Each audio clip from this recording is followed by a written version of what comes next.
Hello everyone and welcome to session. आज के session में हम पढ़ेंगे बच्चों गुप्ता एम्पायर।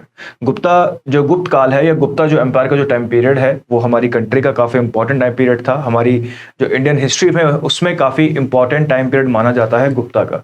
ये वो टाइम पीरियड है जब इंडियन आर्ट एंड कल्चर का इंडियन आर्ट कल्चर आपका फ्लरिश आपका हुआ था। इंडियन साइंस टेक्नोलॉजी बहुत सारे इस समय आविष्कार आपके हुए थे। गुप्तों के दरबार में रहने वाले कुछ नोटेबल साइंटिस्ट ने बहुत सारी आपकी खोज वगैरह की, जैसे आर्यभट्ट हो गए, आपके ब्रह्मगुप्त आपके हो गए, ठीक है, कालिदास हो गए जिनको शेक्सपियर ऑफ इंडिया कहा जाता है, उनके द्वारा बहुत सारे प्लेज आपके लिखे गए हैं। इसके टाइम पर बहुत सारे आपके टेम्पल्स आपके बने हैं, आर्किटेक्चर काफ़ी ज़्यादा फ्लरिश और जो उसका स्टाइल है काफ़ी फ्लरिश आपका हुआ था इंडिया में। इसलिए गुप्ता एज को golden period of Indian art and culture भी आपका कहा जाता है। जो बेसिकली इंडियन सोसाइटी जिसको हम आज देखते हैं, इसका फॉर्मेशन आपकी गुप्त काल में ही देखने को मिला था। सेकेंडली, ये time period revival of Hinduism भी आपका रहा है, तो इसी काल से भारत में मंदिरों मूर्तियों के निर्माण की शुरुआत भी आपकी मानी जाती है। ठीक है। So Gupta Empire, the Gupta Empire is regarded as classical period in Indian history, often referred to as the golden age of India। जो गुप्ता पीरियड है बच्चों, उसको गोल्डन एज आपका कहा जाता है for its remarkable achievement in the fields of science, art, literature and governance. आपको जो डायग्राम गिवन है उससे आपको दिख जाएगा कि जो गुप्तास का जो आपका पीरियड है कहाँ पर था।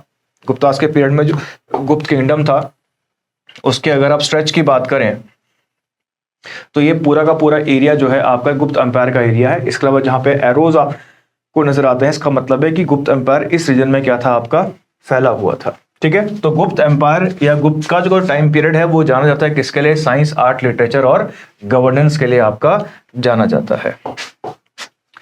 फाउंडर्स की बात करें, वैसे तो फाउंडर्स की बात करें तो फाउंडर जो है आपके श्रीगुप्त माने जाते हैं। श्रीगुप्त को गुप्ता एम्पायर का फाउंडर आपका माना जाता है। श्रीगुप्त के आगे महाराजा की उपाधि मिलती है, जो उपाधि है वो महाराज की मिलती है। श्रीगुप्त के बाद उसका बेटा था घटोत्कच। घटोत्कच के सामने भी महाराज का टाइटल मिलता है। महाराज का जो टाइटल है बच्चों, उस समय पे इसको कंसिडर किया जाता है कि ये डोमिनियन रूलर आपके रहे, यानी कि इनके ऊपर कोई ना कोई पावर थी जो रूल करती थी और ये उनके अंडर एक राजा के तौर पे रूल करते थे। महाराजा जो टाइटल है उस समय वो गवर्नर्स के द्वारा आपका लिया जाता था। पहला इंडिपेंडेंट रूलर जो माना जाता है इस पीरियड का वो है चंद्रगुप्त फर्स्ट, जिसको ओरिजिनल फाउंडर भी आप कह सकते हो। इसको फाउंडर माना जाता है गुप्ता एम्पायर का। इसके द्वारा महाराजा धीराज का टाइटल लिया। महाराजा धीराज का टाइटल हुआ करता था उस समय। ऐसे रूलर महाराजा धीराज का टाइटल लिया करते थे बच्चों जो इंडिपेंडेंट रूलर हुआ करते थे, जो स्वतंत्र शासक हुआ करते थे, उनके द्वारा महाराजा धीराज का टाइटल आपका लिया जाता था। जो कोई शासक किसी का गवर्नर हुआ करता था, किसी के अंडर रूल करता था, वो महाराज का टाइटल लिया जाता था, तो वो महाराज का टाइटल आपका लेता था। तो जो अर्ली रूलर हैं श्रीगुप्त और घटोत्कच, उनके सामने हमको महाराज का टाइटल मिलता है। ठीक है, और जो आपके चंद्रगुप्त फर्स्ट हैं जिसको पहला इंडिपेंडेंट रूलर भी माना जाता है, उसके आगे हमको महाराजा धीराज का टाइटल देखने को मिलता है। इसके साथ साथ आप देखें, इन्होंने अपनी पावर को स्ट्रॉन्ग किया था लिच्छवीज के साथ शादी करके। लिच्छवीज एक पावरफुल आपके क्लैन थे, ठीक है, बहुत ही शक्तिशाली आपका एक वंश था लिच्छवी। इसके साथ इसने मैरिज अलायंस आपकी की और उसकी वजह से इसकी पावर को क्या मिली, आपकी इसकी पावर और भी ज्यादा आपकी बढ़ गई, क्योंकि लिच्छवीज के पास एक बड़ी आर्मी थी। उस आर्मी का फायदा उठा के चंद्रगुप्त फर्स्ट ने बड़ी मात्रा में एरियाज को ऑक्यूपाई किया और अपने किंगडम को एक्सपेंड किया। स्टार्टिंग में इसने केवल मगध के रीजन में ही आपका रूल किया था, यानी कि चंद्रगुप्त फर्स्ट का जो इनिशियल पीरियड रहा वो मगध तक ही क्या रहा, आपका सीमित रहा। उसके बाद आपके समुद्रगुप्त वो व्यक्ति है जिसने पूरे के पूरे गुप्ता एम्पायर का एक्सपेंशन आपका किया था। पूरे के पूरे गुप्ता एम्पायर का एक्सपेंशन इसने सदर्न इंडिया तक आपका किया था। समुद्रगुप्त को उसके एक्सपेंशन के द्वारा, उसके कॉन्क्वेस्ट की वजह से वीए स्मिथ के द्वारा इसको नेपोलियन ऑफ इंडिया कहा गया है। Due to his extensive military campaigns की वजह से इसको क्या कहा गया है, आपका नेपोलियन ऑफ इंडिया कहा गया है। हिज कॉन्क्वेस्ट आर रिकॉर्डेड, जो इसके कॉन्क्वेस्ट है वो किसमें रिकॉर्डेड है, आपके इलाहाबाद पिलर इंस्क्रिप्शन में। इसको हरिशेन के द्वारा लिखा गया है। इलाहाबाद में जो इसका ये इंस्क्रिप्शन है, इसको प्रयाग प्रशस्ति के नाम से जाना जाता है। प्रशस्ति का मतलब होता है प्रशंसा, तो यानी कि किसी की प्रशंसा में लिखा हुआ लेख। ठीक है, किसने लिखा है इसको? हरिसेन ने लिखा है। प्रयाग प्रशस्ति किसके लिए लिखा गया है?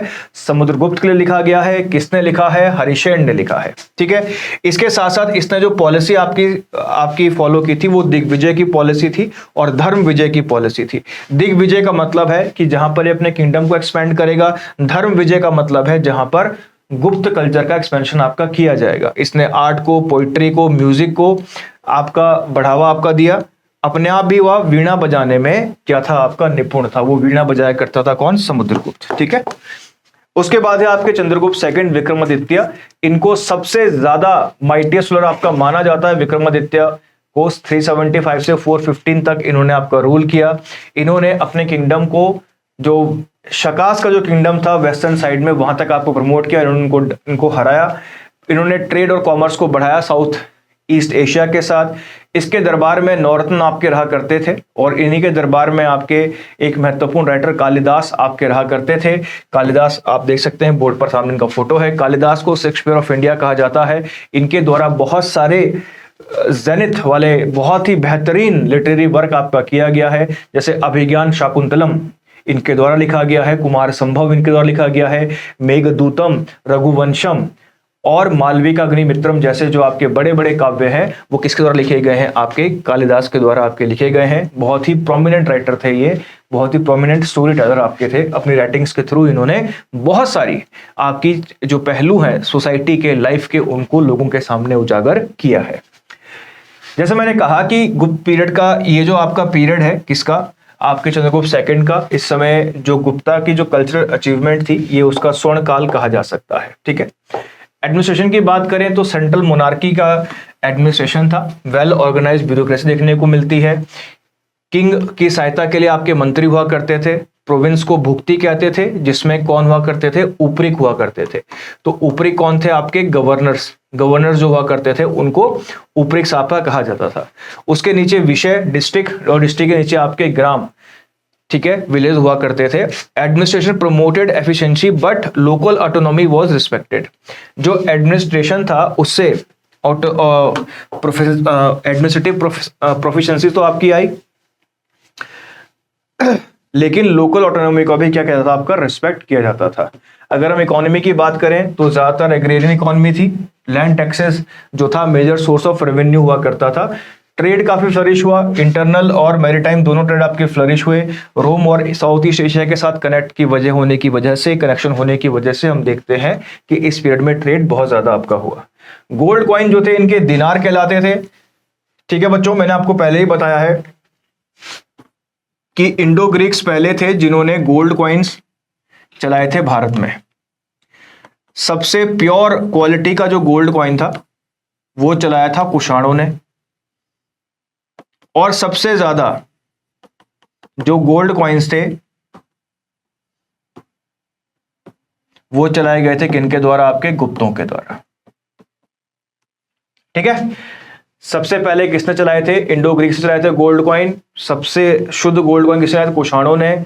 सबसे ज्यादा किसने चलाए थे? आपके गुप्तों ने चलाए थे। ठीक है, गोल्ड कॉइन जो थे इनको दिनार कहा जाता था। ठीक है, जो इकोनॉमिक प्रॉस्पेरिटी को आपका शो करते थे। Urban centre such as Pataliputra, Ujjain and Mathura were major commercial hubs. ठीक है, जो अर्बन सेंटर हुआ करते जैसे पाटलिपुत्र है, उज्जैन और मथुरा है, ये मेजर कमर्शियल हब्स आपके हुआ करते थे जहां से ट्रेड वगैरह की एक्टिविटीज को कैरी आउट आपका किया जाता था। ठीक है, चलिए उसका हम देखें, जैसा कि हम देखें कि साइंस, आर्ट और लिटरेचर काफी ज्यादा फ्लरिश आपका हुआ था। जहां तक हम साइंस की बात करें तो आर्यभट्ट इसी के टाइम के हैं। आर्यभट्टिया उनकी किताब है। उन्होंने अपनी इस किताब में जीरो कॉन्सेप्ट, पाई और अर्थ के रोटेशन के कॉन्सेप्ट आपके दिए हैं। ठीक है, इस समय आपका एस्ट्रोनॉमी, मेटलर्जी और मेडिसिन का काफी आपका उन्नत रूप हमको देखने को मिला था। डेसिमल सिस्टम भी इसी टाइम पर क्या हुआ था? आपके फॉर्मलाइज होना आपका स्टार्ट हुआ था। आर्ट एंड आर्किटेक्चर की बात करें तो development of rock cut and structural temples. Dashavatara मंदिर है देवगढ़ का। Gupta sculpture is known for grace and clarity. Example standing Buddha statues. Paintings and Ajanta cave flourish during this times. ठीक है, तो अजंता केव्स की जो पेंटिंग है उस समय आपकी क्या हुई थी? आपकी फ्लरिश आपकी हुई थी। ठीक है, लिटरेचर की बात करें तो कालिदास का मैंने भी आपको एग्जांपल दिया, Abhijnana Shakuntalam, Meghadutam, Raghuvamsham, prose and poetry Sanskrit भाषा में थी, जो संस्कृत अपनी पीक पर थी इस समय। पुराना, स्मृतिज और धर्मशास्त्र को आपका लिखा गया। एक चीज और समझ लें कि पहले जो वेद और जितने भी हिंदू सेक्रेट टेक्स्ट हुआ करते थे ना, वो कंठ से कंठ चलते थे। कंठ का मतलब होता है गला, यानी कि मैंने बोला, मेरे शिष्य ने याद किया, फिर उसने बोला, उसके शिष्य ने याद किया, कोई भी रिटर्न फॉर्म नहीं था। जो कंपाइलेशन है इन सभी चीजों का, यानी कि वेदास को लिखा जाना, वेदास के अलावा आपके उपनिषद को लिखा जाना, पुराणों को लिखा जाना, स्मृति को लिखा जाना, आपके गुप्त काल में ही आपका स्टार्ट हुआ। इसीलिए लिटरेचर के तौर पर भी, इंडियन लिटरेचर के तौर पर भी ये क्या माना जाता है, आपका गोल्डन पीरियड माना जाता है। ठीक है, golden age of India, the Gupta period is level golden due to this remarkable achievement. Political stability थी, प्रॉस्पेरिटी थी, flourishing trade and urban growth थी, high points in literature, art and science, promotion of Hinduism but with religious tolerance towards Buddhism and Jainism. देखिए इस समय Hinduism को promote किया गया, लेकिन बुद्धिज्म और जैनिज्म के प्रति भी क्या रही, आपके लोगों के बीच में आपकी टॉलरेंस रही। इस वजह से भी इस टाइम पीरियड को गोल्डन एज आपका कहा जाता है। गुप्तों का डिक्लाइन कैसे हुआ? स्कंदगुप्त जो था ये लास्ट माइटी रूलर्स आपका माना जाता है, और स्कंदगुप्त ने काफी सारे वॉर आपके लड़े हुनास के साथ, व्हाइट हुन्स उनको कहा जाता है, और हुनों को आपका डिफीट भी किया। ठीक है, हुनों को आपका डिफीट किया, लेकिन उसके डेथ के बाद क्या हो गया, अंपायर आपका वीक हो गया, हुनों के लगातार आक्रमण होते रहे, फ्यूडलिज्म और रीजनल पावर्स आपकी बढ़ गई, एडमिनिस्ट्रेटिव फ्रेगमेंटेशन हुआ, आंतरिक विद्रोह बहुत सारे हुए, और 550 तक ये जो इतना बड़ा एम्पायर था ये छोटे छोटे किंगडम्स में डिसइंटीग्रेट होकर आपका समाप्त हो गया। सो बच्चों ये था आपका गुप्ता एम्पायर। मिलते हैं आपसे नेक्स्ट वीडियो में, तब तक के लिए जय हिंद।